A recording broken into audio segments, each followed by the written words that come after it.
कबूतर हीरे की खदान में काम करता था।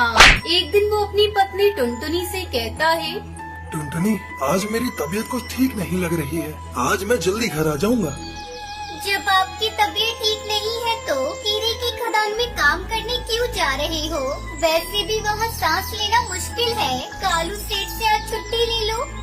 नहीं टुनटुनी, तुम्हें पता नहीं है सेठ कितना खड़ूस है। एक दिन नहीं गया तो पूरे महीने का पगार काट लेगा। इसी शर्त पर तो उसने मुझे नौकरी दी थी। तब तक आप लोग कमेंट पे बताएं कि आपको पता है लाल किला कहाँ पर है। ऐसा कहकर बंटी कबूतर कालू सेठ की हीरे की खदान में काम करने चला जाता है। बंटी कबूतर खदान में जाकर हीरे ढूंढने लगता है और खुदाई करने लगता है। हीरे की खदान में खुदाई करते करते वो बेहोश होकर नीचे गिर जाता है और फिर नहीं उठता।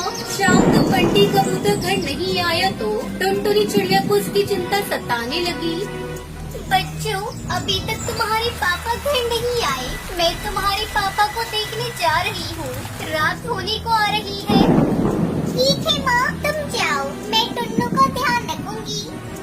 टुनटुनी सीधा कालू सेठ के पास जाती है। सेठ जी, अभी तक मेरे पति घर नहीं आए। सुबह उनकी तबीयत भी ठीक नहीं थी। अरे मैं क्या जानूं तेरा पति कहाँ है? कम बखत ने अभी तक एक भी हीरा ढूंढ कर नहीं निकाला और बिना काम किए तनख्वाह पर तनख्वाह चाहिए बस। ऐसी खरी खोटी बातें सुनकर टुनटुनी परेशान हो जाती है। वो सोचने लगती है, आखिर सुनहरी के पापा गए तो कहाँ गए?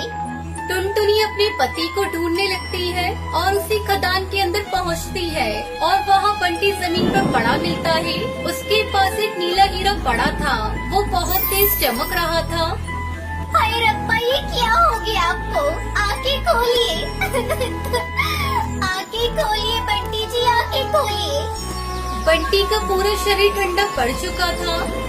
अब मेरे बच्चों का क्या होगा? कहा था आज मत जाओ हीरे की खदान में, लेकिन तुमने मेरी एक न सुनी।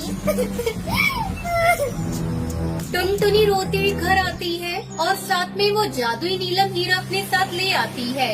उसकी दुनिया उजड़ चुकी थी। बच्चे भी पिता की मौत की खबर सुनकर रोने लगते हैं। कई दिन इसी तरह बीत जाते हैं। घर में चूल्हा तक नहीं जला था। मम्मी, भूख लगी है, कुछ खाने को दो ना। दुखी टुनटुनी कालू सेठ के पास इस उम्मीद से जाती है कि कभी बंटी की तनख्वाह उसे मिल जाए ताकि कुछ दिन तक तो उसको सहारा लग सके। क्या रे, तेरे पति ने जो मेरा नुकसान किया है उसकी भरपाई कौन करेगा? उसने मेरे पूरे 2 महीने बर्बाद किए और मुफ्त की तनख्वाह ली। तू भाग जा यहाँ से, नहीं तो तुझे भी मैं खदान के काम पर लगा दूंगा। ठीक है सेठ जी, मैं आपकी खदान में काम कर लूंगी, पर मेरे बच्चे कई दिनों से भूखे हैं। कुछ मेरे पति के पैसे मिल जाते तो मैं उन्हें भोजन करवा देती। फिर मैं आपके लिए हीरा खदान में काम कर लूंगी। ठीक है, ये ले 10 रुपए और इस महीने मुझे हीरा जरूर चाहिए, वरना मैं तेरा घर तुझसे छीन लूंगा। टुनटुनी चिड़ी उदास मन से भोजन लेकर घर जाती है और अपने बच्चों को बुलाती है। सुनहरी और टुन्नू, जल्दी इधर आओ, मैं तुम लोगों के लिए भोजन लेकर आई हूँ।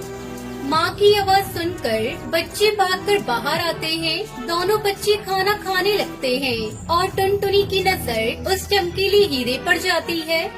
काश हमारी किस्मत भी इस हीरे की तरह चमक जाए। अगर सेठ की खदान में काम नहीं करा तो सेठ हमारा घर भी छीन लेगा। क्या करूँ, कहाँ जाऊँ, किससे मदद मांगू? डर के मारे टुनटुनी कालू सेठ के घर नहीं जाती और उस चमकीले हीरे को अपने आंगन में अपनी पति की याद में मिट्टी में दबा देती है। मैं इस हीरे को बेचकर अपने खाने का गुजारा कर सकती थी, लेकिन कालू सेठ को पता चला तो वो मुझे जिंदा मार देगा।